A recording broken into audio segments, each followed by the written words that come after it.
Bill introductions. Do we have any requests?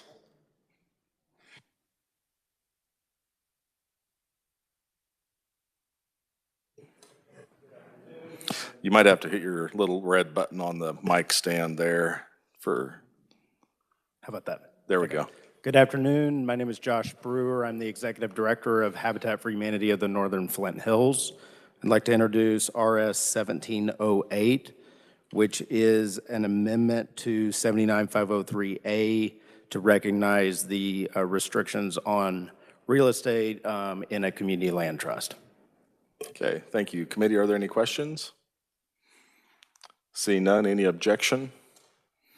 See none, the request is approved. Thank you. Thank you. Any further requests for bill introductions?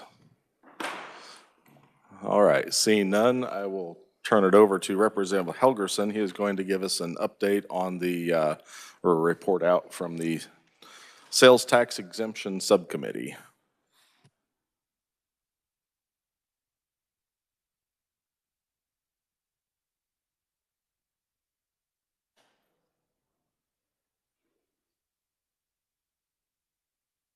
Thank you, Mr. Chairman.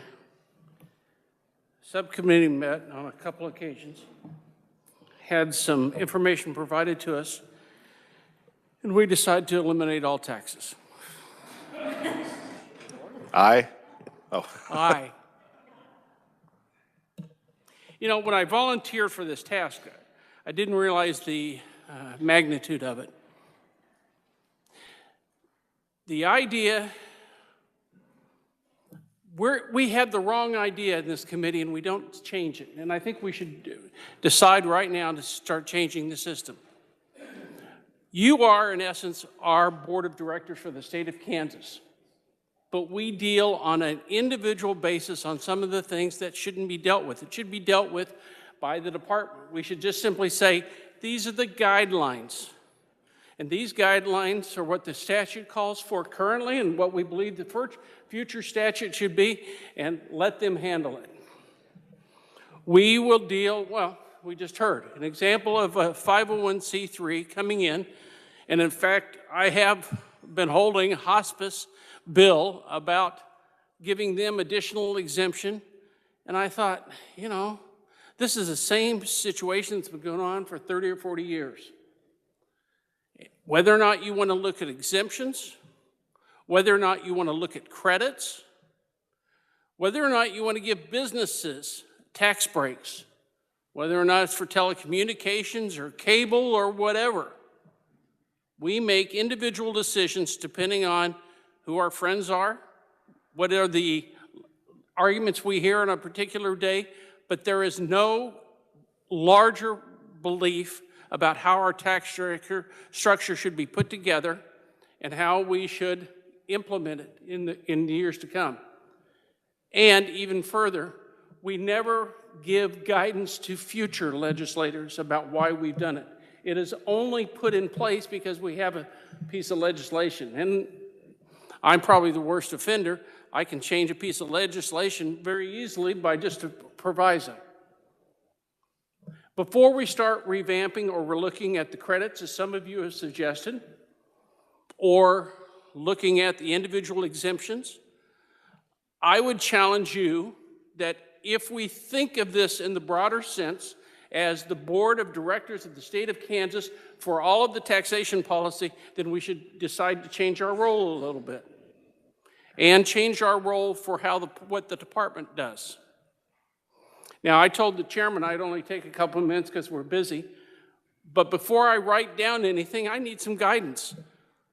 You know, I can get pretty cocky about, I think I know it all and what policy should be in place and what shouldn't be in place, but I need a few minutes of conversation with this committee and eventually with all of the body to say, yeah, that makes sense. Maybe it is better to broaden the tax base so we can lower it.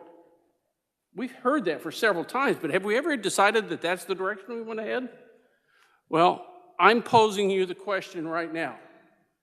If you want a document like that, and if you want a piece of legislation like that, that my guess is we get something written, we get it proposed, and then we leave it for an interim summer committee to talk about our taxation and what we want to do, then great. I'll be happy to start working on it and be a good staffer and try to get that done. But if I'm off base, then I need some guidance right now. Mr. Chairman, is that quick enough? That's perfect, and I'd love to have a few minutes of conversation if you're willing to I'm willing to stand for. stand for any questions. Okay.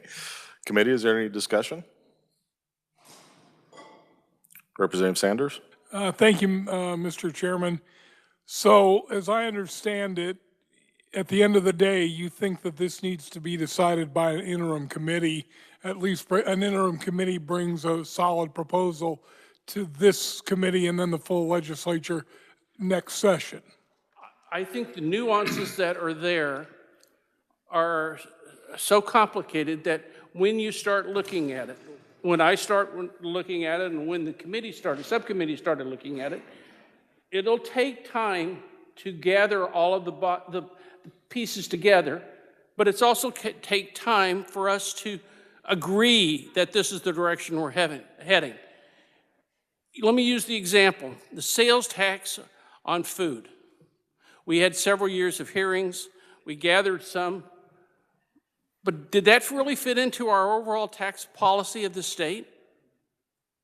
I could argue very in depth right now that that actually hurt some of the directions or some of the bigger policies that we want, but it was politically acceptable and positive for a group of people, and the governor got behind it and other legislators got behind it, but was it the best policy? And that's what we should be charged with, because if we want to have a broader tax base and lower taxation, maybe that's a different direction we head. But we never get direct. We always end up looking at an individual bill as opposed to larger policy. And I went on a little bit farther than I wanted, so I apologize. And if I may, Mr. Chair, and I get that, and I think to a large extent I agree with that. However, what we're dealing with this session are rules that have already been established. And so I don't think we ought to look at changing anything until we establish new rules, perhaps in 2026 or maybe 2027. Now, that's very self-serving, seeing as I'm somebody who, was able to get a tax exemption passed out of this committee. But be that as it may, I still think that we're playing by a set of rules now, and it's not right to change the rules in the middle of the game. So we got to wait for a new game to start, and the earliest that can start is 2026. That's my 2 cents. Appreciate that. Well, and I don't think it's anybody's intention that in the next 3 days, we're going to get a bill put together and get anything kicked out. On the But consent calendar. yeah, sure. Non-controversial for sure. Representative Smith. Thanks, Mr. Chair. Representative, I really like what you're saying. I don't think we can have a hard, fast rule. I think we need to have a committee, look at every possibility of all the, I don't know whether we have 100 of them or what, but I just don't think a hard, fast rule would work. But again, we need to look at all of them and say, hey, this needs to stay, this needs to go, and I know that's tough, and I know that's hard, but again, it's something I think we need to do. So, thank you. If I may respond, I agree totally with you. It will always have the examples that special circumstances, but at least if we have a guidance of what policies we should follow or not, and what questions we should ask. That may be also extremely helpful to this committee and future committees. Representative Corbett. Yes, sir, Mr. Chairman. You act like exemptions are pretty easy to get. It's got to pass this committee, pass on the floor, pass in the Senate, and the governor has to sign it. A lot of stuff never gets that far. So I'm just saying it's not that easy to get them, I don't think.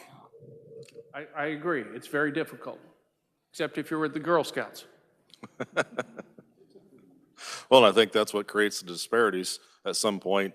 Yeah. along the line, certain organizations have been successful, and then it creates some disparity in you might have one organization that does the exact same thing as organization B, one gets the exemption and one doesn't. Let me use the example of hospice. Hospice and I talked before the session. They have an exemption now for purchasing of materials. There's also the land purchase, or some of the land, I think the land is exempt when they sell the house. Now they approached me and wanted an exemption for everything they purchase. Well, the questions that come up are, does it apply to everyone in the state, every hospice? Do you give them a blanket exemption for everything they do? If there are organizations or companies that are for-profit and not-for-profit, such as, end of care services, should you give the exemptions or the credits to companies that provide a good service for the state or that provide are doing it as a not-for-profit? Those are some of the questions that I just think that it's extremely helpful if we decide to put together, call it a game plan or blueprint for the future. Representative Francis? Thank you, Mr. Chairman. And you know, as this conversation has went on, I do understand that we can't have hard and fast rules, but you know, as you talk, I've often thought it would be nice if we had a scorecard. You know, similar, I know some of my friends across the aisle might not have seen this, but clear, you know, when a bill comes forward, they have certain key principles, which you're talking about trying to define, and then they give it a score at the end, you know, and I think sometimes that would be helpful when we are getting off into the special interests. You know, I'm a firm believer in broader and flatter for everybody and not trying to pick winners and losers. But it seems like we pick a lot of winners and losers in this committee. Use the point of scoring. We did last year and we are doing this year a number of economic development tax exemptions, what we are told are ways of improving our economy. And that folds into a whole set of decisions we make. But we never see a scoring back on whether or not those are constructive and how constructive they have been, and a willingness on our part to say, well, it didn't reach our goals, and so we're not going to give it after the second year or the third year or whatever. That's even harder. So. Representative Stogstill? Thank you, Mr. Chair. I'm really intrigued by that whole concept of broadening the tax base in order to lower taxes. It seems to me like that is about the only way we're ever going to be able to address property taxes on homeowners and so on like that.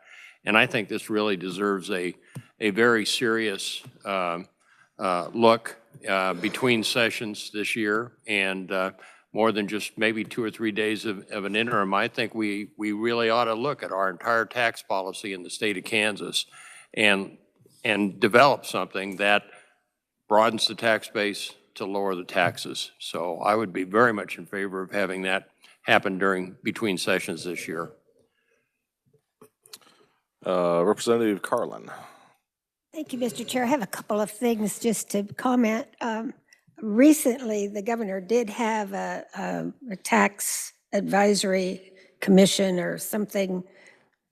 It was Governor Kelly, so within the last few years. And I think we've used some of that information, but you know, maybe it should continue, but be a continuous interim committee for a while. But I'm wondering, you know, I always think of these things and what's the greater good, who gets the most good out of what we do. And you know, like something's $27 per person or something that we did the other day. But I'm wondering if we could have a consideration of sunsets on some of these projects. For example, the theaters, they want to remodel and refurbish old buildings, and not to pick on them because I've got one, but you know, it'll be done. They don't need it forever, perhaps. You know, is that a consideration? Should there be a sunset? And, you know, maybe it's a project like I remember we had to refurbish our federal building that we got given to us in Manhattan. And for that time period, we had a lot of expenses, and they did finally get a tax exemption retroactively to it because it was so high. So I think maybe sunsetting is something, or have a end of project date time that would be really helpful to a community and to a project, but not go forever and ever. And when I was on tax committee before, the amount was $4 billion a year. What is it now that we're giving up in revenue? Do we know? You mean for credits or for sales? How much we are giving up in tax credits with our exemptions that we currently have for sales tax exemptions is what I'm talking about. I don't remember. I'm sure Eddie has the figure. I believe it's about 8.7 billion in total, but as I always say when I mention that figure, a decent chunk of that is in the conceptual exemptions that ensure that we have a retail sales tax exemption, retail sales tax, and not a value-added tax, which they're really things to just define it. It's just doubled since '04, so thank you. Representative Long, Representative Helgerson, I was just going to comment. Among all the, Kansas taxation, modern taxation, that's one document. I got 3 or 4 other documents. The great thing about it is those are some of the best things that you can use as reference. The worst thing, though, is quite often is we don't embrace them or take it as our own. And we have to decide, whatever it is, from all the experts, whether or not that's going to be the tax policy, because we're the ones that make that decision. And sometimes the technical information that's provided and the legislators never meet or never finalize what we're going to do as tax policy. Representative Long. Thank you, Mr. Chairman. I know this is an issue that we've all talked about for years, every year in the hallway. We've fantasized about it. We've talked about it. And I don't mean to be self-serving when I say this. But my mind immediately goes to perhaps the biggest industry in Kansas, and that's agriculture. And the tax exemption status on farm machinery, and we know what the prices of farm machinery has done. A combine's $400,000 or $500,000, the tractor's $300,000 or $400,000. And so if we march down giving exemptions away, people that didn't have or did have an exemption would have a tax of some kind, whether it be 1% or whatever. But I love the idea of having an interim committee and seeing what impact that has on every industry, including ag. And so I would be in favor of the research for certain. That's my comment. Thank you.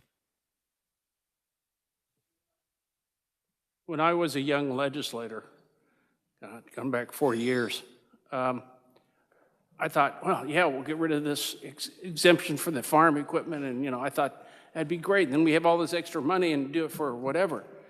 And I realized that, the farming is the backbone of this state, one of several, one of the pillars that we have. And hopefully, if we put wise policy together, we'll not only maintain what is good, but we'll try to enhance it. And there are other states that have tried to enhance those tax policies. And we should be looking at those as opposed to see what lobbyist comes through the door and say, this is what's great. And I totally agree. I don't want to jeopardize what we have. I just want to protect the growth that we have in Kansas in all the different areas. But I also want to balance. I don't want industries or selected individuals to take advantage of the state.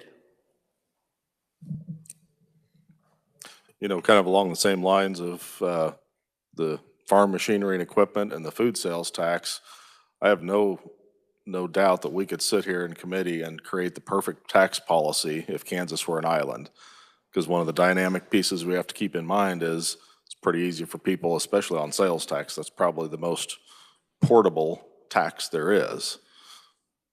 your property tax is where your property tax is, your income tax is where you work. I can drive across the state line and save on sales tax. I mean, the sales tax on food, that was, I didn't like that policy, but I also knew in my district, I've got 100 miles of border with Colorado and 100 miles of border with Nebraska. All my grocery stores are basically convenience stores because when people go shopping for their big trip, they went across the state lines because both of those states had zero sales tax. So, that interaction, I think we can create great tax policy, but we have to consider how much that might impact consumer behavior and the retailers in our state too. But Representative Francis. Yeah, and I think that just goes back to the thing, we need like some key principles, how we evaluate tax policy. That doesn't mean we're always going to follow them. There may be those competitive issues. For instance, we're looking at single factor sales. I think we passed that out of committee yesterday. Hey, that's not the way I would design tax policy, but when we're one of 7 states that are left having it, you have to wake up and smell the roses, and that's what I mean. Just because it's perfect tax policy doesn't mean it's perfect policy. And so, going back to farm machinery, this is not out of self-interest, but the inputs to a product should not be taxed. We don't want to leverage tax within tax within tax. And it's those principles that I think don't get enough focus all the time. We might go ahead and move the conversation along unless there's a burning question that anybody else has or a comment. Okay. Representative Helgerson. I have one question. Before I start writing this lengthy document, is that the direction you want to go? Or should I just say, let me enjoy this rest of the session and, take it easy?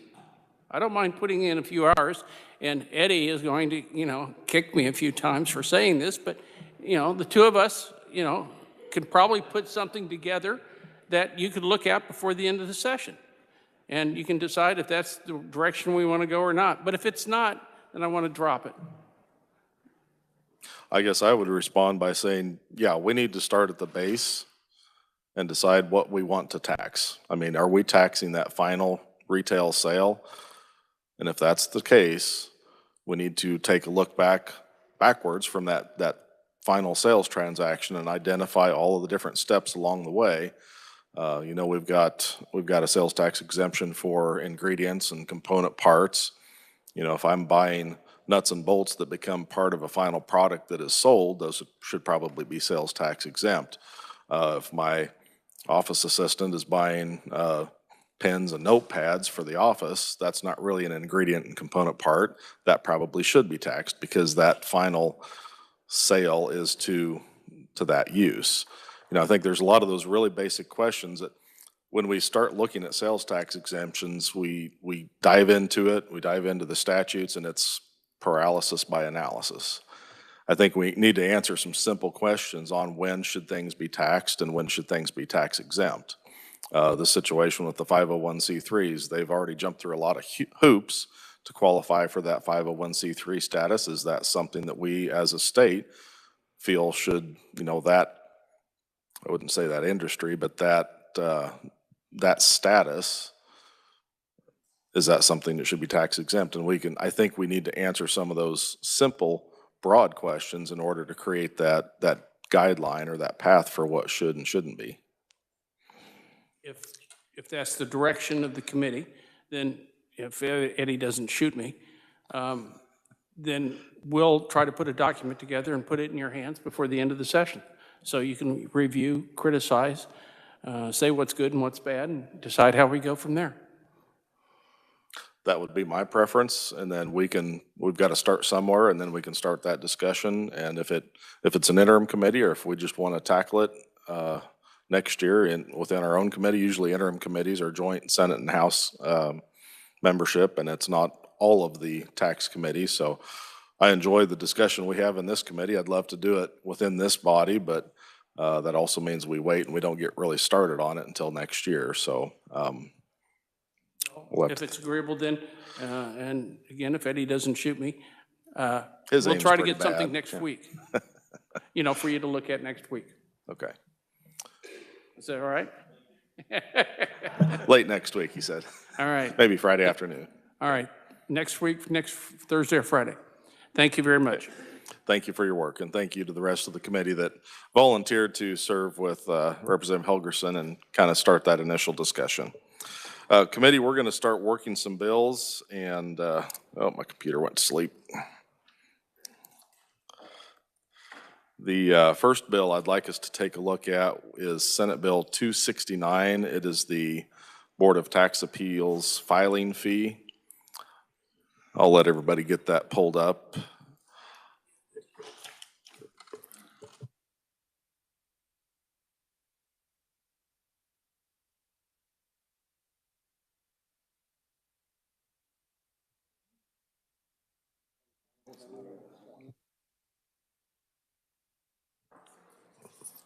You ready? Yeah, I'll have the revisor give us an overview on that. Thank you, Mr. Chairman. House Bill 216, or Senate Bill 269 would prohibit the charging of a filing fee by the Board of Tax Appeals when a taxpayer has a previous appeal that remains pending before the board at the time another appeal is filed. All right, we just heard this one yesterday. I think it had one proponent and no opponents or neutral testimony, but any questions for the revisor? Representative Carlin. Thank you, Mr. Chair. I was going to ask this yesterday, but I didn't get around to it. I guess if it's the same appeal, that's one thing, but could they have another appeal? Is this meant to be, I have an appeal, it isn't done, the next year has come, and I have to pay another fee? Or is it, I have 6 houses I'm appealing, and if I've got one in appeal, I don't have, what does that? You see my question? Yeah, I might. They stacking, or are they?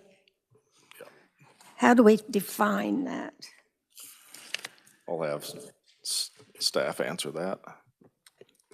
It's our understanding that how this would work would be that if there's a pending appeal, so it'd be essentially that if they haven't resolved the prior appeal and then there's a pending appeal for the next year, essentially that the subsequent year wouldn't have to pay a filing fee if the prior year is still being resolved.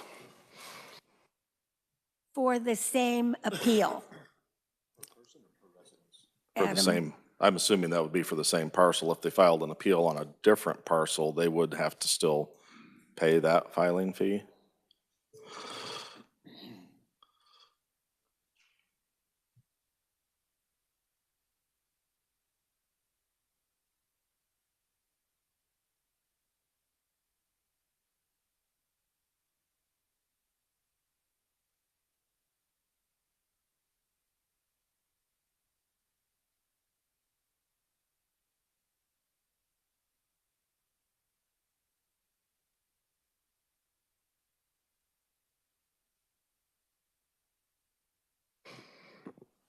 As we're looking at the language explicitly, while I believe the understanding is that it would be for parcel, it doesn't really explicitly state that. It just says the taxpayer. So I think we know the understanding is, but the language itself may be a little unclear that it's only limited to that one parcel. Yes, Representative Carlin. I'm not sure I could hear him very well, but on line 31, on page 1, by the board and is still pending before the board at the time another appeal is filed. So I'm saying he's got 10 properties and he's got one under appeal and he's going to add another appeal. Shouldn't there be, that's my question. I still don't think I know the answer. Yeah, I think it's unclear in statute. I mean, I think the intent when the bill was drafted was clear, but reading the language, I don't know, is there a conceptual amendment that you could? I'm unsure why we're doing it, what the problem we're trying to solve is. So that's why I don't know what the intent is. Yes, Representative Helgerson. I have been in the situation where I'm appealing a property and it's resolved, but the same parcel, the same piece of property will then go through this appeal process at the county, and I'm almost backing up to it. And if I had appealed it to the higher authorities, then I would have two possibly in the process if they have not handled the first one. I would make a motion, if necessary, to the, if the reviser hears this, wait and I'll wait. If it is if a conceptual motion that it is for a single piece of property, and that you only pay one filing fee until it gets resolved. Only one parcel though. So, Yeah, we were discussing that. If you could, we could kind of amend that to read, it would say, still pending before the board at the time of another appeal is filed on the same parcel. so it could be a different matter. I mean, it could be a different charge that you're appealing or something, but on the same parcel. Well, an appeal is an appeal on that parcel. There wouldn't be a certain charge, or you're just. I think, well, I haven't ever done one, but I assume if I get a bill for taxes and it's too much and I want to appeal it, I can appeal it and I can pay a fee if it takes a long time. But would there be a reason to have another kind of fee charge that I would be appealing? I just don't understand the stacking of this, but thank you. I mean, I appreciate the discussion, but I think maybe Representative Helgerson was getting to it. Essex. Representative Helgerson. Well, I believe if we have a conceptual motion, I would make the motion that we change it so that it is one parcel and that the language, I don't know if do you have the language? Yes, I believe the chairman stated a fine conceptual amendment where it'd be limited to the parcel. Okay, so I'd make that motion. Okay, we got a motion, second by Representative Shu. Representative Essex, did you have a comment or question? No, I was just going to add that, could we just say something like only one fee per parcel for the same claim, just one fee, and make it easy instead of every year you don't get a fee again, just say only one fee per parcel. Yeah, I think that's what the conceptual amendment would do. Unless I'm. I mean, the underlying issue has to be that the first appeal has to be remain pending. If once that's resolved, you know, if they've resolved it and then they file a new appeal on a subsequent year, they would still have to file and pay a new filing fee. Right, under the conceptual amendment, it would still, and I think that's probably still legitimate. But you don't want to. Board of Tax Appeals is already pretty backed up. If you didn't have to pay for subsequent appeals, that could get us into unintended consequences, perhaps. But, Representative Smith and then Sanders. Thanks, Mr. Chair. I come from a town where 51% of the housing is rentals. So if somebody bunches a bunch of them together, is that one appeal? We're talking parcels, so. I think it's specific to the parcel, but I might.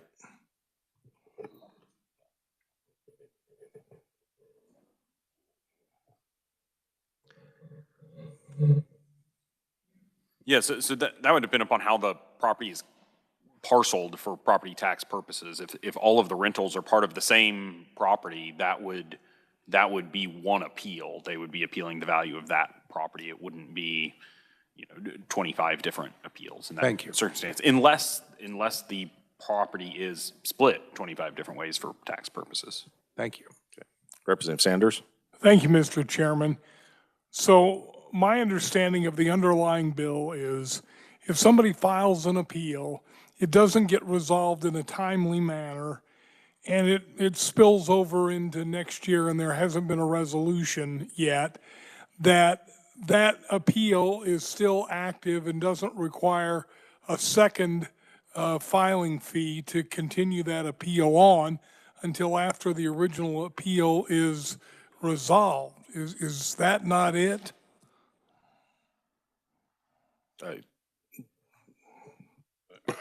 I believe that is a pretty accurate summation of what the bill does, is essentially that to prevent subsequent filing fees of later year appeals while essentially the first appeal is still ongoing. That probably was the cause of the underlying, assuming it's a valuation issue. So I support the underlying bill because to me it's just a fairness issue. If you file an appeal and you pay a fee and you don't get an answer one way or the other, you ought not to have to file another fee to try to get the answer down the road. So I support the underlying bill. Okay, we are on the amendment. Representative Carlin. Thank you, Mr. Chair. And yes, I support the underlying bill. I was just asking for clarification, and I think the language is ambiguous, and that I do appreciate the motion, and it doesn't change that in any way. As I understand, it just clarifies it and it helps me. But thank you, Mr. Chair. Yeah. Any further discussion on the amendment? Seeing none, all those in favor of the Helgerson amendment, please say aye. Aye. Opposed, no. The ayes appear to have it. The ayes do have it. Motion carries. Now we are back on the bill. Any further discussion? Representative Helgerson. No discussion. I'd be happy to make a motion to pass the bill out favorably as amended. Okay, and we have a second from Representative Carlin. All those in favor, please say aye. Aye. Opposed, no. Motion carries. The next bill I'd like to take a look at is House Bill 2013. I'll give everybody a few minutes to pull that one up.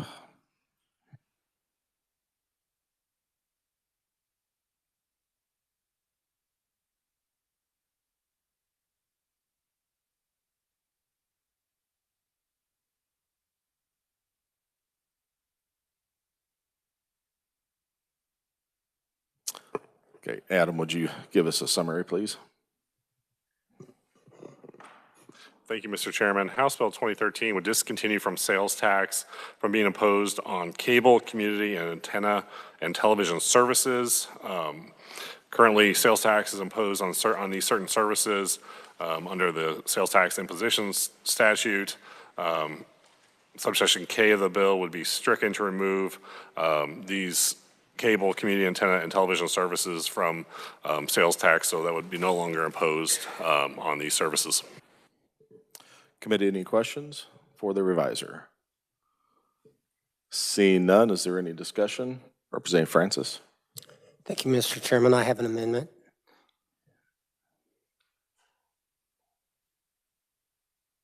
While they're handing it out, it's a pretty simple amendment, if anybody got the joke. What it does, the fiscal note on this originally was extremely high, and the parties to the amendment have tried to refine and narrow the scope so that it applies to community antenna and subscriber radio and television. So what the amendment does, the new fiscal note is about 10 million SGF. It's about 2 million to the State Highway Fund. And the amendment makes it clear that we're only talking about cable subscription programming and not telecom. That was the original confusion. And they also refer to the federal code for cable subscription services so that we make sure that we're only focused on that area.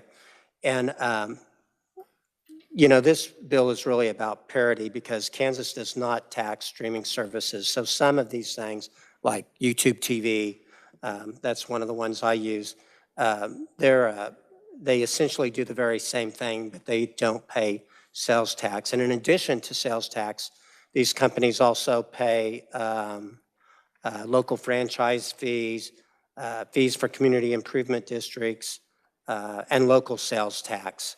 So when one of your competitors pays no tax at all and you're saddled with all of these in addition to the sales tax, this just makes them more, it levels the playing field. So with that, I'd answer any questions. Okay, do we have a second on the amendment? Representative Hoheisel for a second. Is there any discussion? Committee, I would draw your attention, if you had the S drive pulled up for March 13th for today, the revised, or the fiscal impact, it's not a fiscal note, but the fiscal impact of this amendment, there was a document that was provided from Department of Revenue that does specify that, as Representative Francis said, it's about $10 million SGF and $2.2 million to the State Highway Fund. Significant reduction from what the original fiscal note was. But Representative Wolf? So since, Mr. Chairman, if I may, since I'm new, I've heard rumor that we've tried to get it like for YouTube TV and that in the past, and that did not work. So is that not a possibility to go that direction instead of giving this up? That could be a very long, drawn-out discussion for years.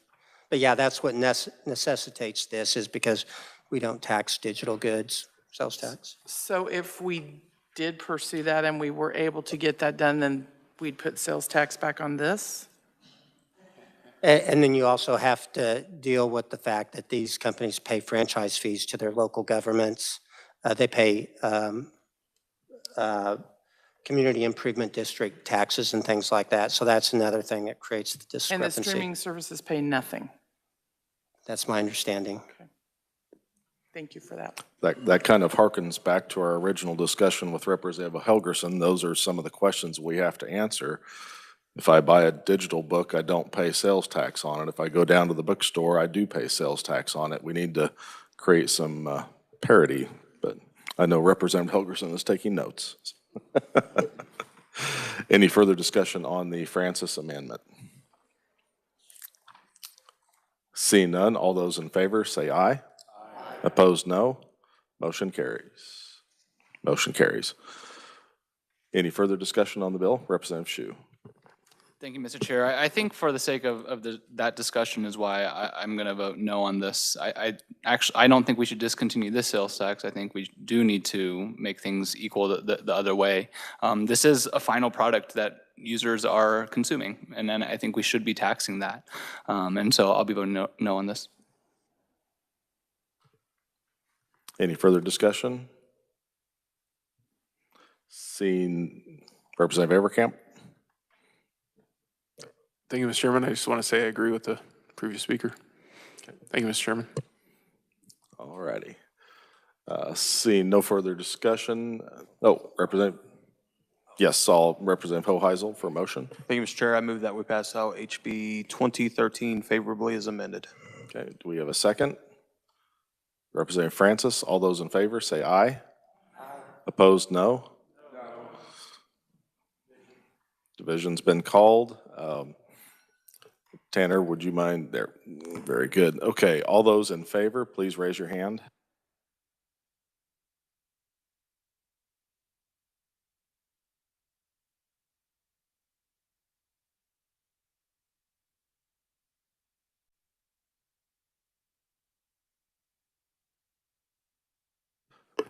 Keep your hands up. We got different numbers. If everybody in favor, please raise your hand.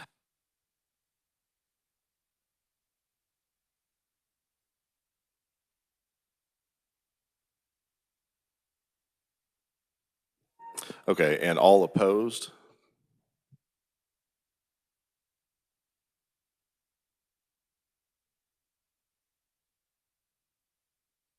Okay. On a count of 13 in favor and 9 opposed, the motion does carry.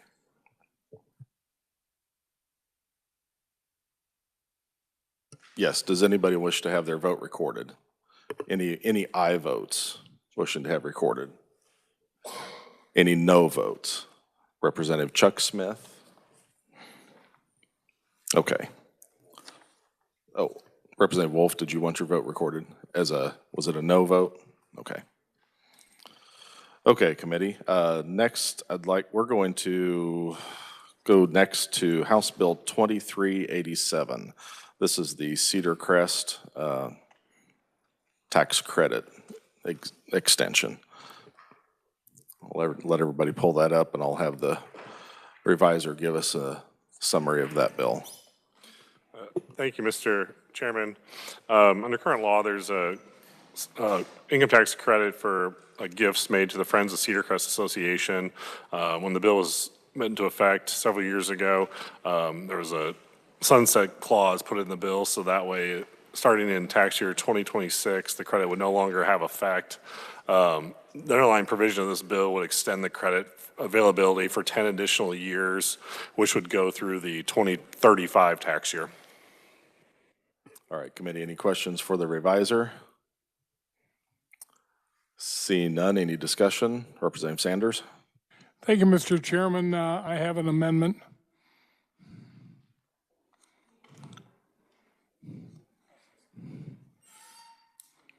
We will get the amendment passed out. Do you want to explain the amendment while they're getting that passed out? So 5 years ago, the Eisenhower Foundation sought the original law for the tax credits. At that time, Friends of Cedar Crest was included in the legislation. It's my understanding the Friends of Cedar Crest are amenable to this amendment. And basically what this would do would mirror what was done 5 years ago. And the Eisenhower Foundation would be included along with Cedar Crest in the extension of the date for the sunset. And so what this basically does is it amends KSA 79-32-274, and it moves the date of the sunset to January 1st, 2036. Now, I believe I heard the reviser say 2035, so, but on the paper here, I have 2036. So I guess I need some clarification on that because I want it to mirror what it is for Cedar Crest. Okay, yeah, Mr. Siebers. Sure. Sometimes we refer to tax years. This one, both credits would be mirrored. It would be tax years commencing after, which December 31st, 2020, which is one of the, so it would started taking effect in 2021 and then ending before January 1 of 2036. So through the 2035 tax year. It's sometimes referred to them as tax years and starting and ending before. And unfortunately, this one we did ending before. So it would go through the 2035 tax year. All right, thank you. So that's my amendment. Okay, do we have a second on the Sanders amendment? Representative Carlin, any questions or discussion on the amendment? It looks like again, it is mirrored, so it would basically just double the fiscal note. The fiscal note on the original bill was $350,000 if it's used to its maximum potential. So it looks like it would just double the fiscal note to $700,000. So. Seeing no discussion, all those in favor of the Sanders amendment, please say aye. Opposed, no. Motion carries. We are back on the bill. Any further discussion? Seeing none, I would entertain a motion. Representative Carlin. I move we pass out 2387 as amended. Okay, do we have a second? Second. By Representative Sanders. All those in favor, please say aye. Opposed, no. No. Motion carries. Anyone wishing to be recorded? Okay. Moving right along, I'd like to take up Senate Bill 227. This is the historic tax credit bill. Give everybody just a moment here, and then I'll have Mr. Siebers explain that.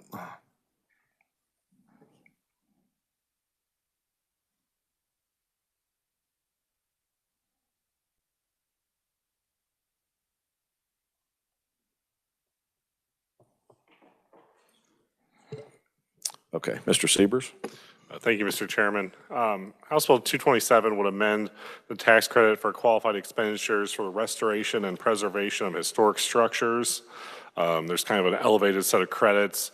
It would amend the underlying bill so that way that currently exists on law that 25% credit for qualified expenditures located in a city with a population of more than 50,000.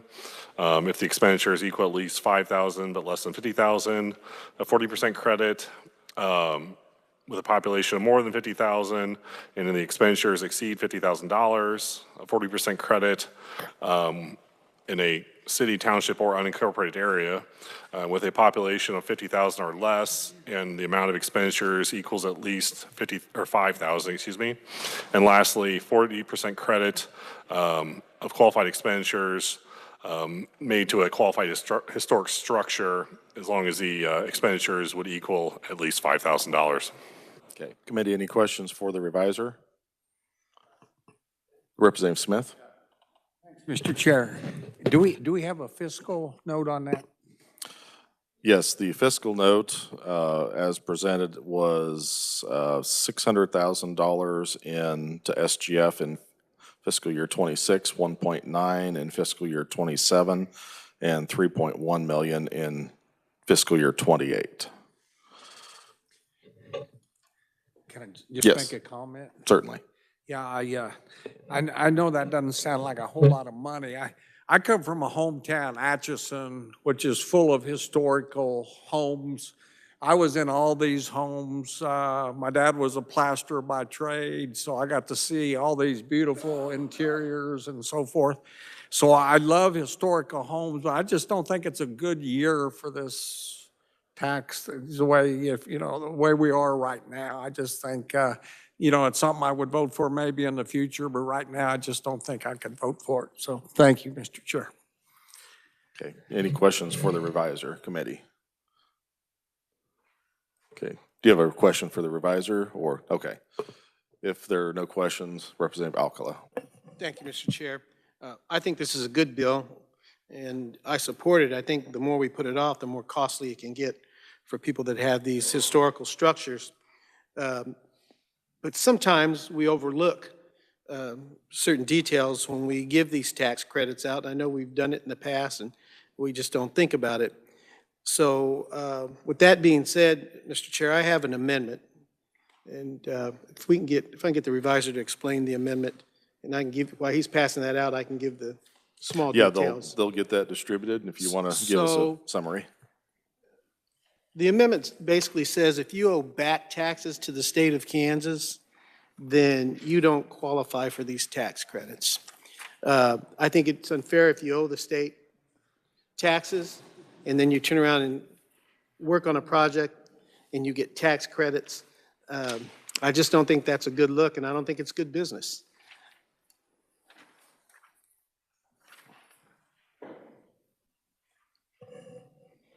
If we get the reviser to give more detail on the bill.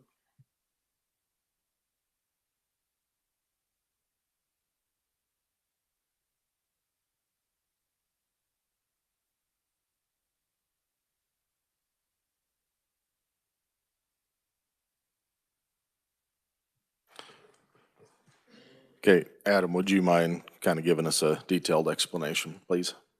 Thank you, Mr. Chairman.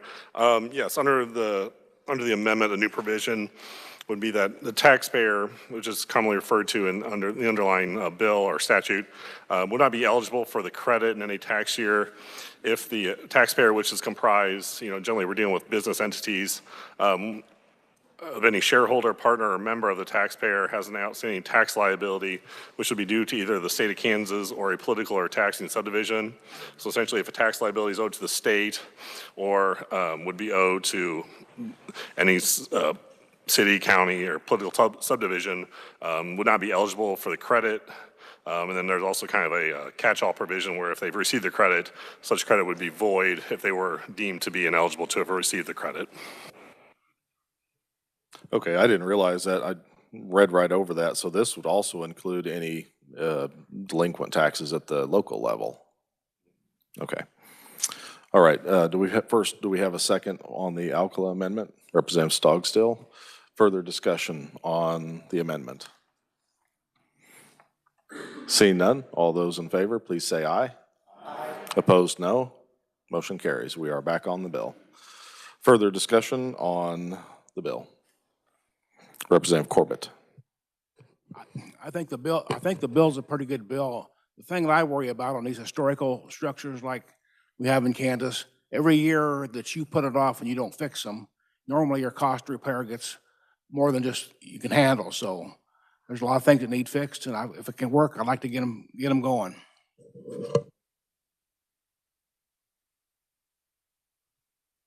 All right, seeing no discussion, Representative Hoheisel. Thank you, Mr. Chair. I move that we pass out SB 227 favorably as amended. Okay, we've got a motion, second by Representative Carlin. All those in favor, please say aye. Opposed, no. Motion carries. Is there anyone wishing to be recorded? Okay. Thank you, committee. Our next bill we'd like to take a look at is House Bill 2318. This is the income tax trigger bill.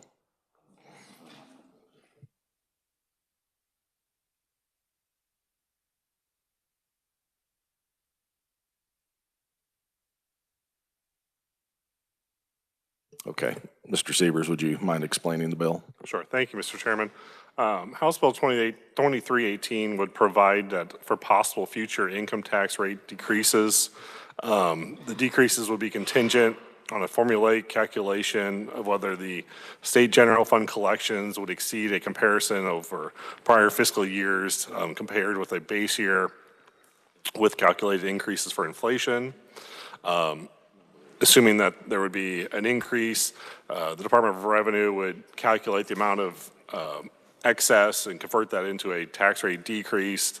The first decrease would apply for individual income tax rates, which would both be decreased until both rates would be essentially equal at 4.5%, so it would be essentially one uniform rate.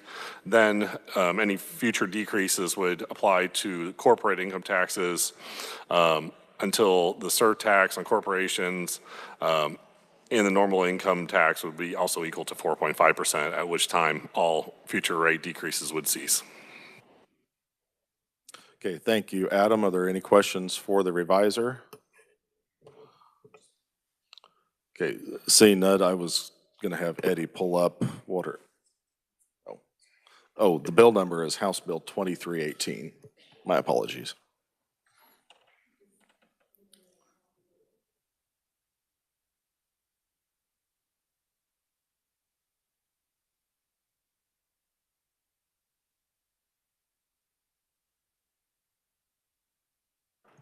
Yes, Representative Helgerson. We're taking questions for the reviser right now. If there's no questions, I was going to have Eddie pull up what our current estimates are. There's a threshold there of on page 1, line 13. Just for perspectives, I was going to have Eddie tell us where we're at right now. So I believe the threshold is 10,003,834,000, which is what our state general fund tax receipts were for fiscal year 2024. For fiscal year 2025, we anticipate those receipts to be 9.65 billion, and for fiscal year 2026, we anticipate those to be 9.86 billion. We do not have formal official estimates for any years beyond 2026. So this could potentially take several years before it would, I mean, obviously we'd have to see what the actual receipts were, but you know, the accurate estimates show that perhaps it might not take impact or effect super early, so. Okay. Any discussion? Representative Francis. Thank you, Mr. Chairman. And just back to what we just got. So that 10,000,000,003, that is all of our tax receipts, right? Including sales tax. Does it include property tax? So that is all of our state general fund tax receipts. And so most of what we think of as property tax, the state's 1.5 mils, and then the 20 mil statewide school finance levy, the receipts from those are not deposited into the state general fund. This is all of the tax receipts for the SGF. It doesn't include the non-tax receipts for the SGF, things like interest earnings and net transfers, agency earnings, and it doesn't include tax receipts that might be deposited into other funds. But it does include sales tax. It includes the SGF fraction of the sales tax, not the state highway fund All of the fraction. cigarette and alcohol taxes. All of the cigarette taxes, I believe. Some of the alcohol taxes have disposition of revenues that go to other funds. And then the bill, the way the bill's written, any increase above this growth factor of the CPI, on all of those combined, that increase is used to buy down the income tax rate, right?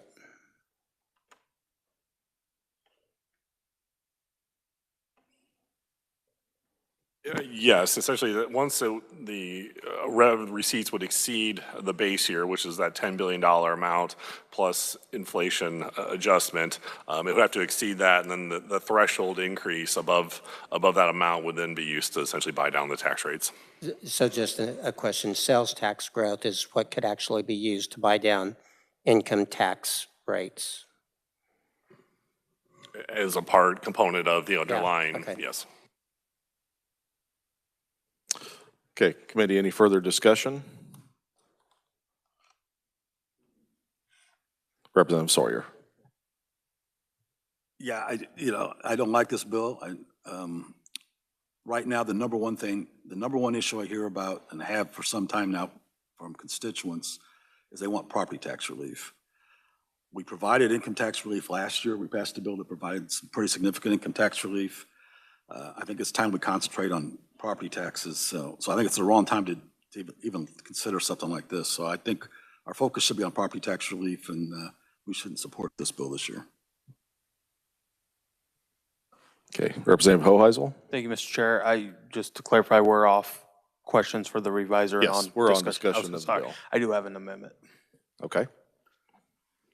Do you want to explain the amendment while it's getting passed out? We heard from the Kansas Bakers Association when they testified about the corresponding privilege tax with the income tax reduction. So this just puts in that reduction to the income tax with the privilege tax.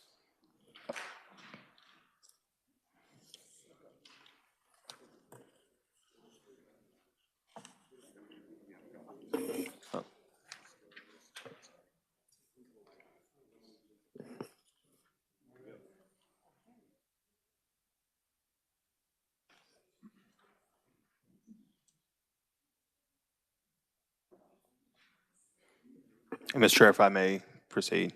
Yes, please do. Yeah, it's just, like I said, banks aren't taxed with the income tax rate. They're taxed with the privilege tax rate. So this is just corresponding as that income tax rate falls, the privilege tax for that the banks are taxed on will fall at that same corresponding rate. Okay. How did you calculate do we have a second on the Hoheisel? Representative Sawyer for a second.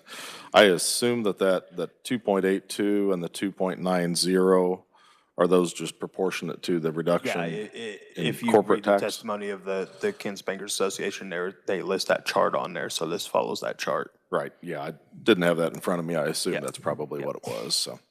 Okay, we have a motion and a second. Is there a discussion on the Hoheisel amendment? Representative Kessler. Thank you, Mr. Chair. Question on the bill. Isn't this something we usually do a year or two later? Traditionally. We're trying to avoid that at this rate. Representative Sawyer. As I said earlier, I don't support the underlying bill, but if we are going to reduce the corporate tax, we ought to also reduce the privilege tax. That's the way we tax them. So I do support the amendment. Further discussion? Representative Francis.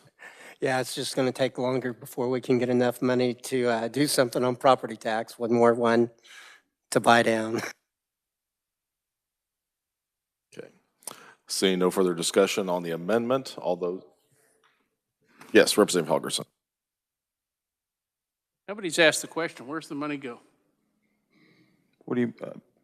I'm guessing if we're going to reduce money that goes to the banks, because that's where it's going to, what's it going to be used for? Are loans going to be cheaper?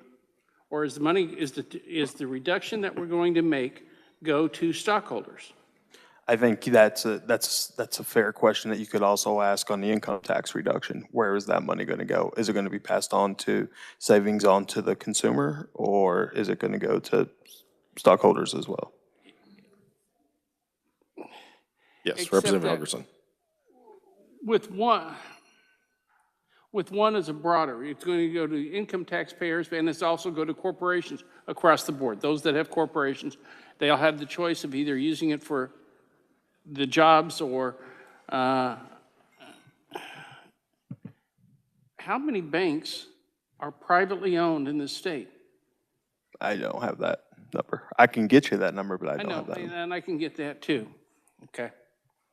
All right. Thank you very much. Okay. Further discussion on the amendment, committee? Seeing none, all those in favor of the Hoheisel amendment, please say aye. Aye. Opposed, no. Motion carries. We are back on the bill. Yes, Representative Helgerson. I need to be neutral on that, on the amendment. On the amendment, Representative Helgerson passes. Okay. Any further discussion on the underlying bill or the amended bill? Representative Hsu.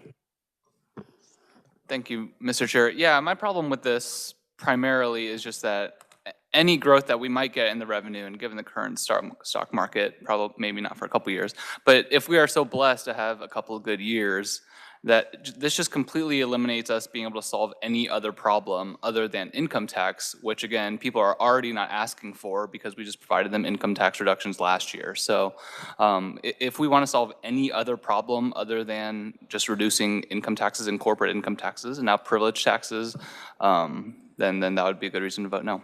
Thank you, Mr. Chair. Representative Averkamp. Just wanted, with regards to income taxes, I think seeing the amount of requests for tax credit bills in this committee, I think it's very clear that people don't like income taxes and they want a way around them. So this is a universal bill that goes to all Kansans. It's one of the few we see that is a universal broad impact bill. So I think it's a good one. And I do think that if income taxes were not such a big deal, we wouldn't see all the requests for tax credits. Thank you, Mr. Chairman. Seeing no further discussion, do I have a motion? Representative Hoheisel. Thank you, Mr. Chair. I move we pass out HB 2318 favorably as amended. Okay, do we have a second? Yes, Representative Thompson. Committee, all those in favor, please say aye. Aye. Opposed, no? No. The noes appear to have it. Division has been called. All those in favor, please raise your hand.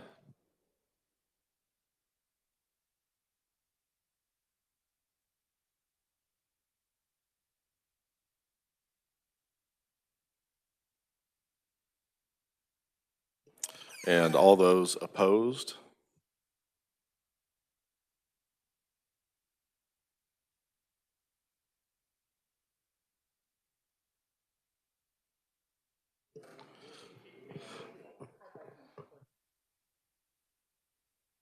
Okay. My apologies, committee. Apparently my left side hearing doesn't work too well. On a count of 15-6, the motion carries. Is there anyone wishing to record their aye vote? Representative Sanders. Anyone wishing to record their no vote? Representative Clayton, Carlin, Stogstill. Any further votes recorded? Representative Helgerson as a no vote. Oh, yeah, Representative Helgerson passes. Okay.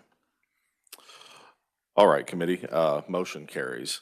The next bill, we've still got a little bit of time here left. I'd like to take a look at Senate Bill 51. This is the Data Processing Center bill.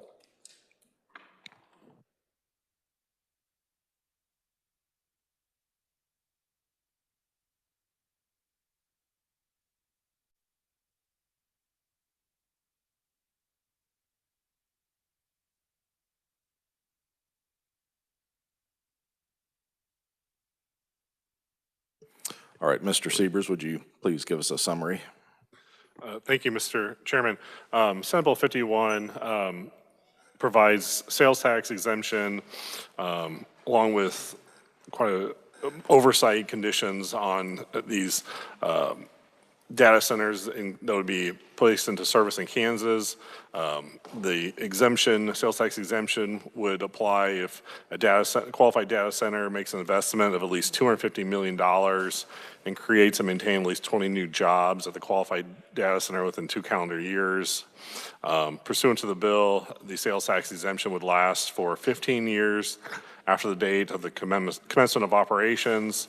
If there was $250 million invested, 30 years if $500 million was invested, and 60 years if $1 billion was invested.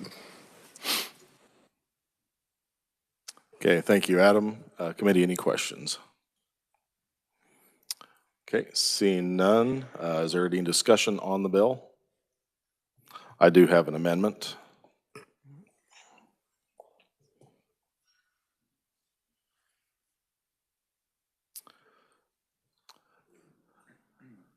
As they get that passed out, you'll see it's a pretty simple amendment. It just reduces the years a little bit.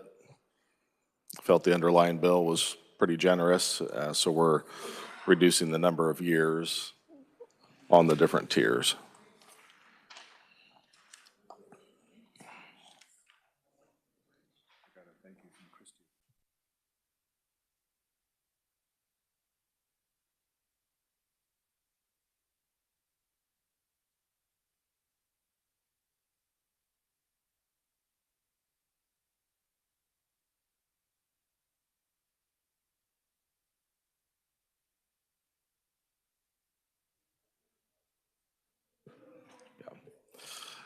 Okay, we have a second from Representative Hoheisel. Committee, you'll see that changes the 15 years down to 10, the 30 years for that second tier from 30 down to 20, and for that third tier from 60 down to 40.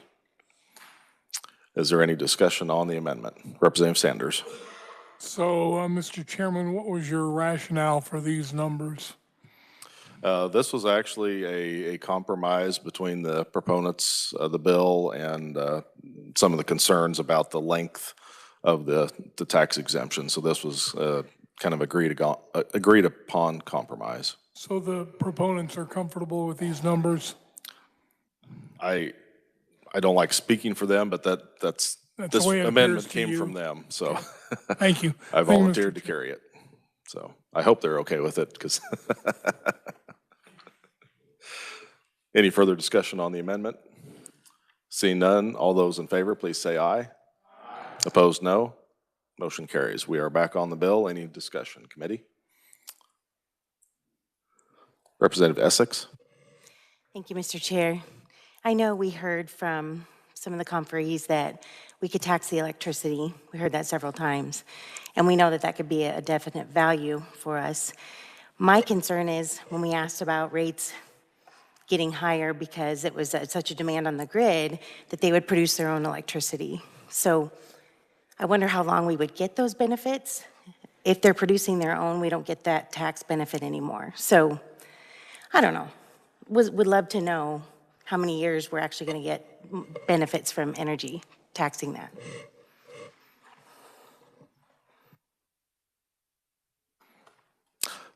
Not sure anybody can answer that question, but that's a good point. Committee, any further discussion? Seeing none, do we have a motion on the bill? Representative Hoheisel. Thank you, Mr. Chair. I move we pass out SB 51 favorably as amended. Okay. A second from Representative Butler. All those in favor, please say aye. Aye. Opposed, no. Motion carries. Motion appears to carry. So anyone wishing to be recorded? Okay. Next bill I'd like to take a look at is House Bill 2005. This is the Veterans Valor Property Tax Relief Bill.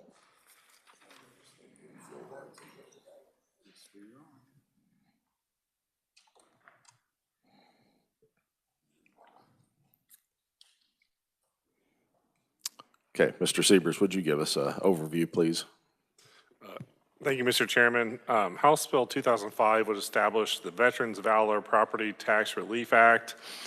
Essentially what the bill would do is provide an income tax credit, which would be a refundable credit in the amount of 75% of the property and ad valorem taxes actually and timely paid by a taxpayer who has been deemed totally disabled, permanently and totally disabled, or unemployable.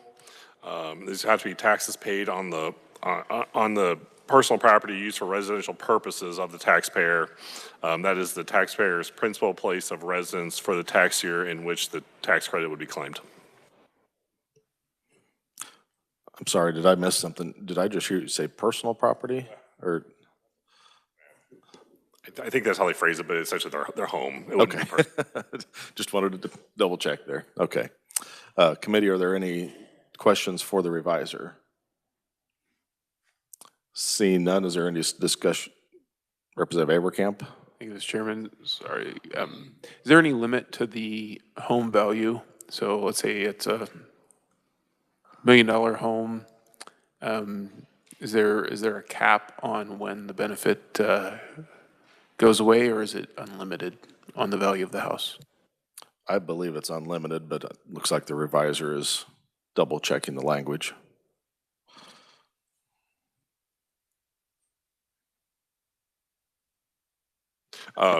Yes, there is no cap on the threshold for home value.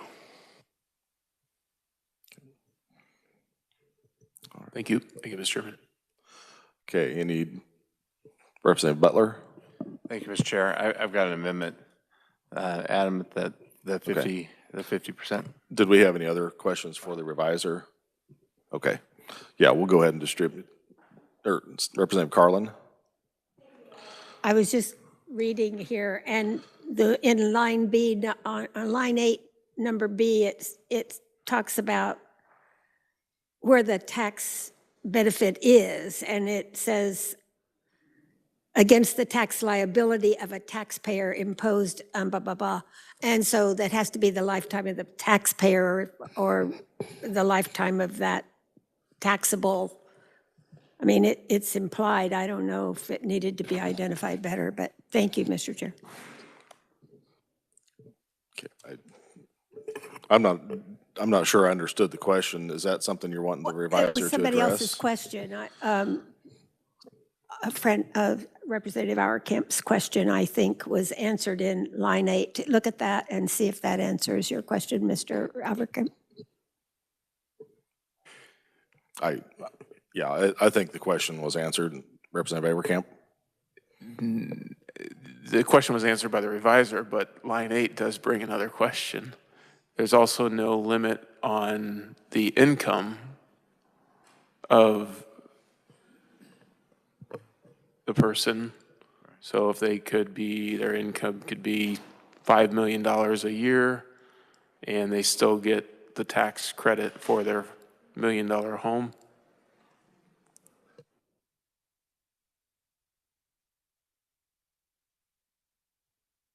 I might turn to the reviser.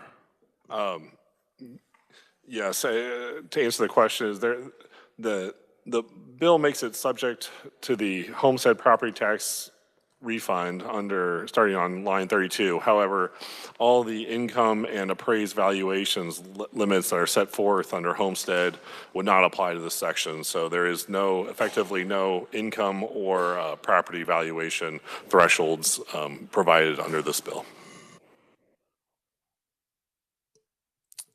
Okay. Any further questions for the reviser? Representative Alcala. Thank you, Mr. Chair. I don't know if anyone recalls, but when they came up and gave testimony on this, I did have some concerns. Everybody's afraid to say anything bad about vets, but I don't think that we should be putting them in a category of low to moderate income where their actual income is going to be more than the people that would qualify for the Homestead Act. So I don't know how much extra that would cost us, because I guess we won't know. But I was wondering, is there any guesstimate number that's projected on what will that add? What will that take away from the state's bottom line, our budget? Are you asking for just the fiscal note on? Yeah, I guess I didn't see it, so. Okay, Eddie. Yeah, the fiscal note for this bill, I believe, is $11.4 million in fiscal '26 and $12.2 million in '27 and $13 million in '28. Okay, thank you. Yeah, I support the veterans, but I sure do have a problem making them low to mod income when, like my colleague across the room said, they could be a lot larger amount. We know. Okay.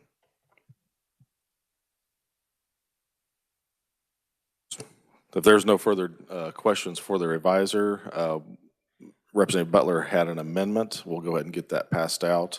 Do you want to explain the amendment while they're handing it out, or wait? I can, yes, sir. Okay, go ahead. This amendment reduces the 75% down to 50% for those that are 100% disabled, permanently, totally disabled, and unemployable. It would reduce the fiscal note by another, actually from the previous one, a third more down, so about $4 million off each level of that is the best of my math. It was something we discussed, and I think it's a good amendment that we can use. I do believe that the veterans, we need to take care of our veterans and keep veterans in Kansas.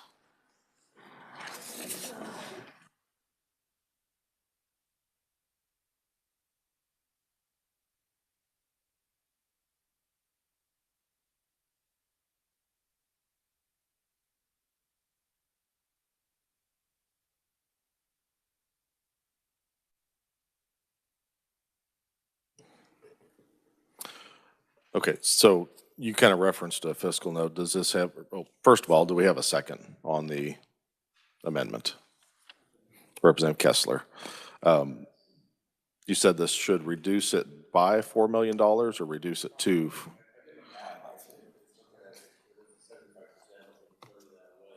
Correct.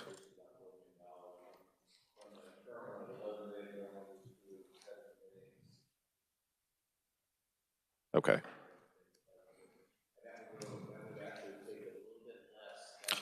Representative, I don't think your mic's on. So yes, it would be, I'm sorry, thank you. I'll go back. All right, so it would reduce it about almost a third, right at a third, about $4 million from 11.4 to 7.6 in the first year. This drops it down just about where it was in the bill last year, 29.6, that we passed out of the House, went to when the conference committee was bundled and then ultimately vetoed by the governor. So this puts it right at it, or even just a little less possibly than that bill. All right, is there any discussion on the Butler amendment? All right, seeing none. Let's see, we did have a second by Representative Kessler. All those in favor, please say aye. Aye. Opposed, no. Motion carries.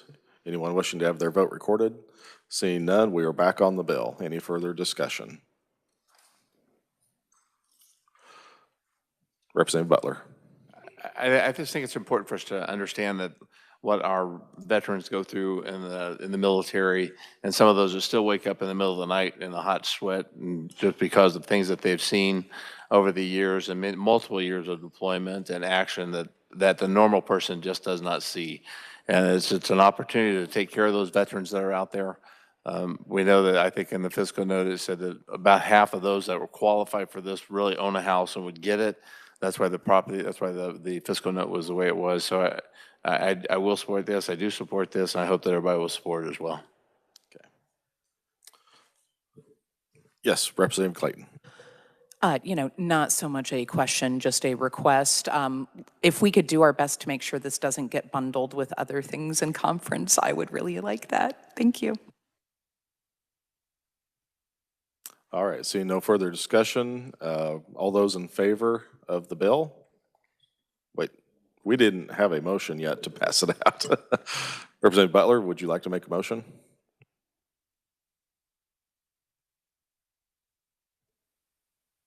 Okay. Out favorably. Try it again with your mic on. I did that again, didn't I? So I'd move that we'd pass House Bill 2005 as amended out favorably. Okay, and a second by Representative Kessler. All those in favor of the motion, please say aye. Aye. Opposed, no. Motion carries.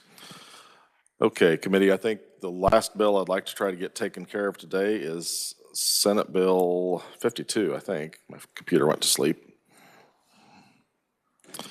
Yes, that is the film tax credit bill.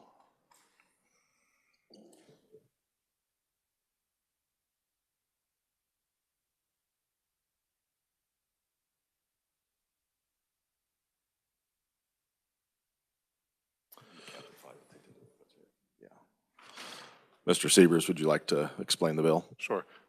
Thank you, Mr. Chairman.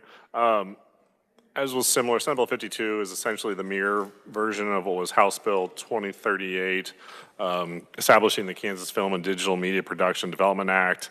It would provide for tax credit and sales tax exemptions that could possibly apply.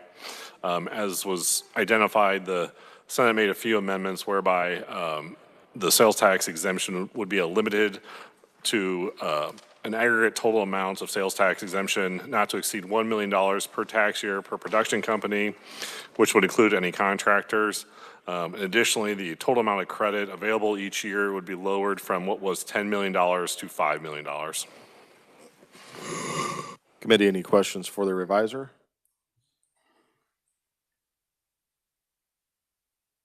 Representative Helgerson? I can't remember, was there a sunset?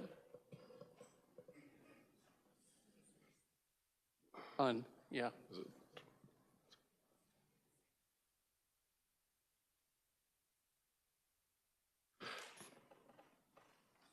There is a sunset, essentially it would go through, I believe, 2034. Any further questions for the reviser? Seeing none, is there discussion on the bill? Representative Awerkamp. Thank you, Mr. Chairman. So the discussion about, broad-based tax relief, I think this is a great example of a very targeted carve-out for an industry that, if there was a need, it would exist.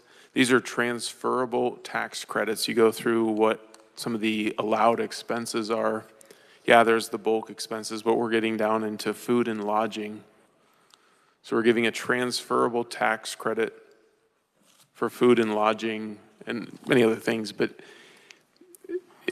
if we want to, I think the discussion about broad, fair-based tax policy is very good. And I think for this particular bill, it's a great time to start that.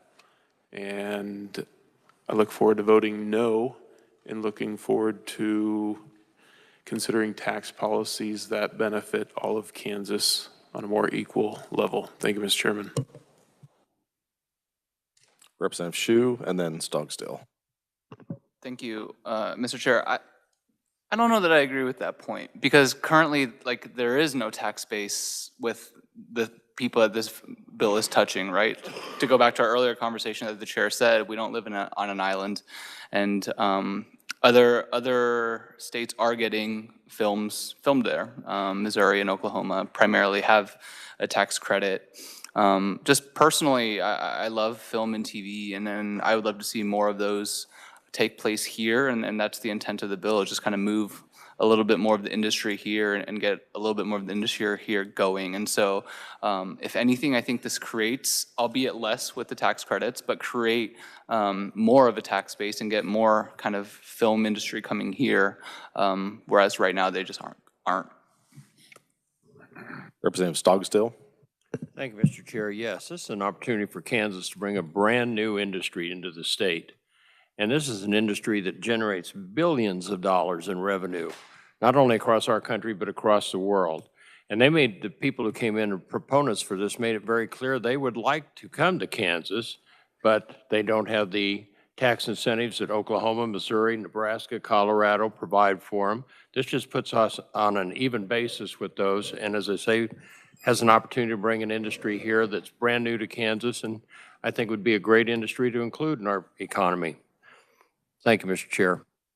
Representative Corbett. Thank you, Chairman. I don't know when you'd like to do this, but I'd like to consider a conceptual amendment to change that to a 5-year sunset instead of a 9. Okay. I know that's a conceptual amendment, but it's fairly simple.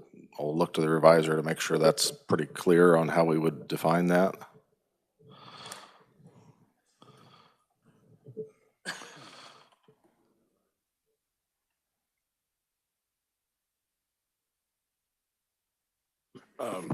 Thank you, Mr. Chair. Yes, so it would apply, as I make sure I'm understanding the bill, for a 5 year. So the current exemption would just be lowered down to 5 years.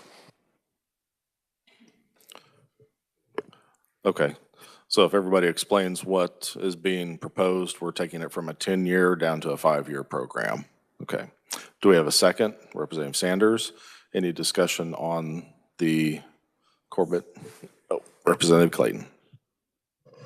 Thank you. I will just say that we have seen amendments like this before when we've previously worked this. So if you vote yes on this amendment, it is essentially killing the bill. So if you support the bill, I would urge you to oppose the amendment. Thank you. Representative Butler.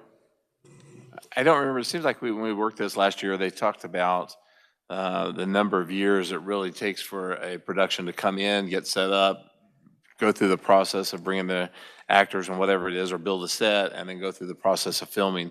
And I don't remember. It seems like it was longer than 5 years to get something through. So I'm not sure I'm going to be for the amendment. Representative Corbett. The thing I like about the 5 years is if they can't put something together in 5 years, 10 ain't gonna make any difference. And if they are doing better in 5 years, you may want to up and make this more money on the next time we see it. But that's just my thoughts on that. Okay, any further discussion or on the amendment? Seeing none, all those in favor, please say aye. Opposed, no? No. The noes appear to have it. Division's been called. All those in favor, please raise your hand.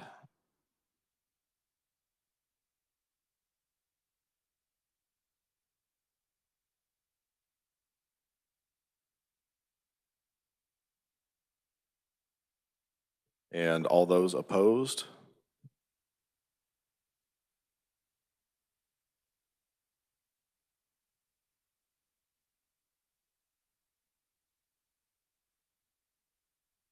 Okay, on a count of 8 in favor and 13 opposed, the motion does fail.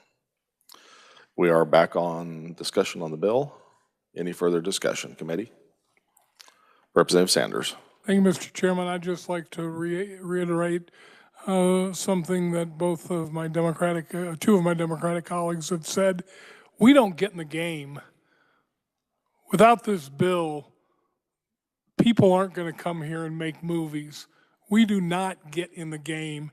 And if we're not in the game, what difference does it make relative to my good friend from St. Mary's? It doesn't matter. We're not in the game. Without this bill, we're not in the game.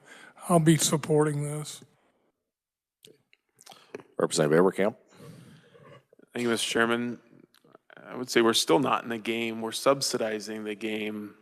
And when it comes to taking Kansas taxpayer dollars to subsidize an industry, there is no game. It's a government subsidized industry. How is that participating in the game? We're giving away transferable tax credits. So they're making these investments, yes, but we're using taxpayer dollars to subsidize that. Where's the game?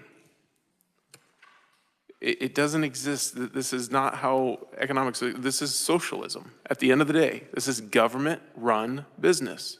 We're taking taxpayer dollars and we're handing it out. Thank you, Mr. Chairman. Any further discussion, committee? Representative Turner.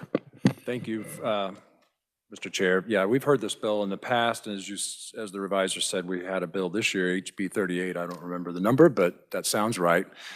But as we've heard it every time, I'm surprised there was no opposition on this particular Senate bill, but there has been on prior.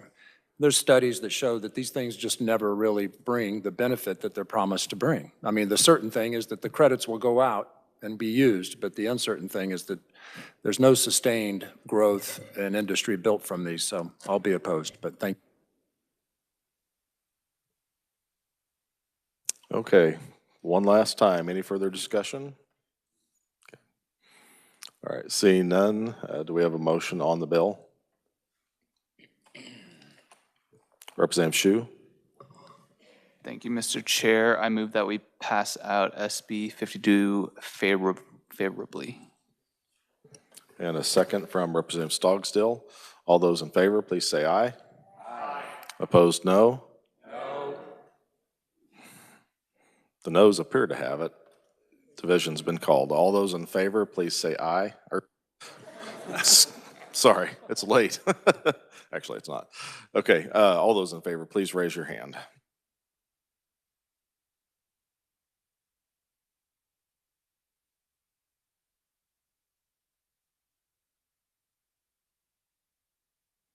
And all those opposed?